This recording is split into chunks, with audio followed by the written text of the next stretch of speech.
পুরোটা পানি পুরা লাল, পুরোটা পানি পুরা লাল। আমি সামান্য একটু মরিচ দিয়েছি এখান থেকে, এটা রং পুরোটাই রং।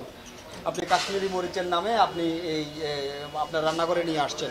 এই মরিচটা দেখলেই বোঝা যাচ্ছে যে এই মরিচটা রংযুক্ত। দেখেন আপনি এটা কি করে রাখছেন, এটা কি করে রাখছেন দেখেন আপনি, দেখেন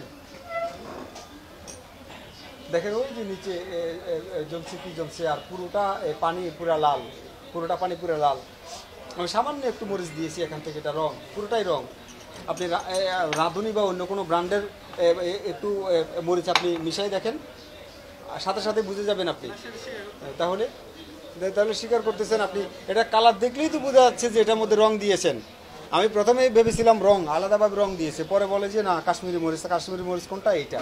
তো এইটার নমুনা হচ্ছে এই। আপনি তো কনসিডার করেননি।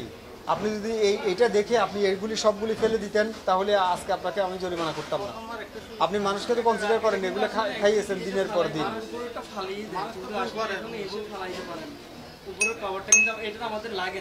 উপরের কাভারটা ফেলে দেয়, তাই না?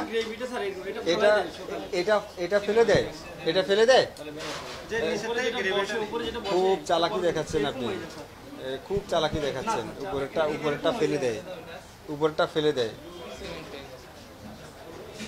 আপনারা যারা আমাদের দায়িত্বটা আপনারা পালন করতেন, আপনি এই খাবারটার দিকে দেখেন, এটা দেখলেই বোঝা যাচ্ছে যে এটা ভয়ঙ্কর হয়ে গেছে কালারের দিক থেকে।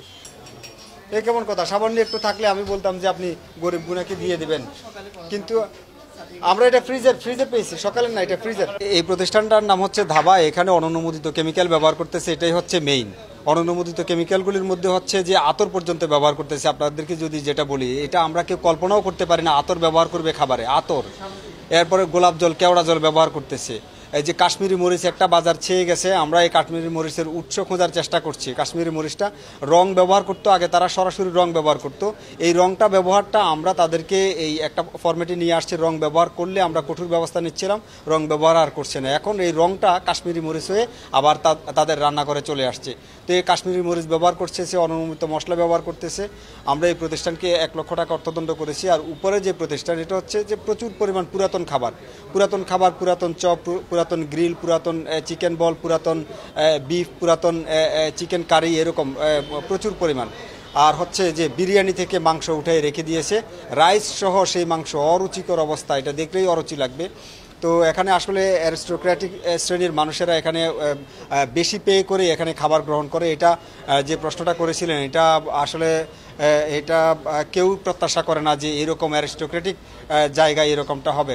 আর রান্নাঘরের যে চিত্র, সেটা হচ্ছে যে রাস্তার পাশের যে একটা ফুটপাতের যে রেস্টুরেন্টের যে চিত্র, এই দুইটা রেস্টুরেন্টের অপরিচ্ছন্নতার চিত্রটা ঠিক সেটার সাথে মিলে যায়।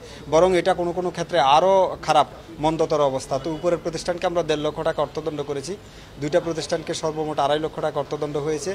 আর আমরা তদারকি কার্যক্রম আমাদের অব্যাহত থাকবে।